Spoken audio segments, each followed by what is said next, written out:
आपने दरअसल फिलिस्तीन की बात कही। हमारा राष्ट्रवादी खेमा पूरा पूरा इजराइल के साथ खड़ा है, मणिपुर के साथ कभी नहीं खड़ा रहा। ऐसा लगा ही नहीं कि मणिपुर अपने देश का हिस्सा है। इजराइल के लिए जितना युद्ध किए हुए इस समय वो सोचा जा सकता है। राजन, मैं आपके पास आऊंगा। अभी दोनों बातें आ गई, एक तो सोशल इंजीनियरिंग की वजह से देर हो रही है, जो सभा भी कह रही है कि इस वजह से, लेकिन मुझे लगता है सिर्फ सोशल इंजीनियरिंग का मामला नहीं। छत्तीसगढ़ के अंदर क्या है, वो तो सोशल इंजीनियरिंग की पुरानी लेबोरेटरी है, उसके अंदर कोई दिक्कत भी नहीं है। वहां कौन सी प्रॉब्लम है, कोई खेमेबाजी भी उस तरीके की नहीं है। जी देखिए अमरीश जी, मुझे तो लगता है ये सोशल इंजीनियरिंग का ही मामला है और जिसकी वजह से चीजें फंस रही हैं। जहां तक ये पितृपक्ष और ये सब, तो देखिए भारतीय जनता पार्टी तो सब कर ही रही है। भले सूची उसने जारी कर दी हो, राजस्थान के चुनाव 23 से 25 तारीख को कर दिए। किस लिए किए? इसलिए किए गए क्योंकि उस दिन देवउठनी एकादशी है। ये इतना बड़ा पर्व होता है क्या कि उस दिन चुनाव हटा दिए जाए?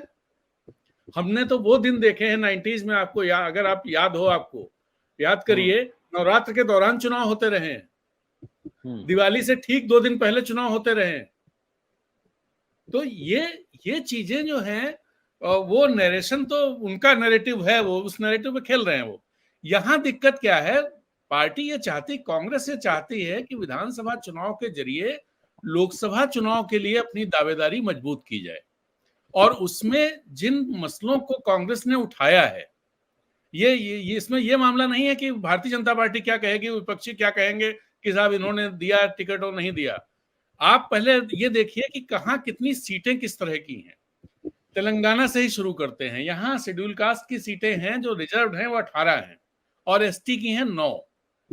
और तेलंगाना वो राज्य है जहां 50% से ज्यादा ओबीसी हैं। इन सारे राज्यों में 50% से ज्यादा ओबीसी। आप अगर छत्तीसगढ़ की बात करें तो एसटी सीट है 29। मैं अभी आता हूं एसटी सीट क्यों गिना रहा हूं। जो शेड्यूल ट्राइब सीट्स हैं वो 29 है।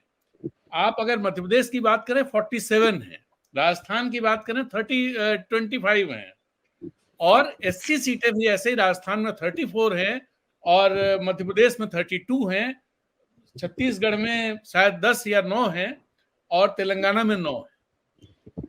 अब पहले दिक्कत यह है कि इन सीटों में क्या 30%, 33% वाला गणित बैठाया जा सकता है? और ये गणित बैठाना बहुत कठिन है। वो लीडरशिप ढूंढना बड़ा कठिन है, उन लीडर्स को तलाश के लाना कि 47 सीटों में से आप अगर उसे देखें तो 16 सीटों पर या 15 सीटों पर या 14 सीटों पर महिलाओं को टिकट मिले। ये कोशिश कांग्रेस में हो रही है, जो मैं यहां बैठकर थोड़ी बहुत जानकारी मेरे पास कांग्रेस से रहती है, उसके आधार पर मैं कह रहा हूं। और दूसरा ओबीसी का भी मामला हो रहा है कि ओबीसी किस तरह, और ओबीसी लीडर्स तलाशना भी मुश्किल काम है। जो माथापच्ची चल रही है वो ये सब चल रही है, जिसके चलते डिले हो रहा है। छत्तीसगढ़ सबसे टफ सीटों के मामले में 2 चीजें हैं, छत्तीसगढ़ और राजस्थान। एक तो वहां के मुख्यमंत्रियों की छवि बहुत अच्छी है, रेटिंग बहुत अच्छी है, उनका विरोध बहुत कम है। आप आज ही किसी चैनल पे आ रहा था कि अगर राजस्थान की बात करें तो अशोक गहलोत का 48% उनको पसंद करते हैं, नापसंद करने वाले लोग 25% है सिर्फ।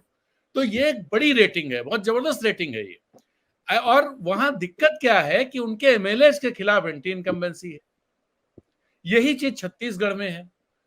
और इस चीज को भी, इसके जरिए आप ये जो सोशल इंजीनियरिंग कह रहे हैं, इसके जरिए टिकट भी बदल जाएंगे, चेहरे भी बदल जाएंगे और आपका नैरेटिव भी बहुत मजबूत हो जाएगा।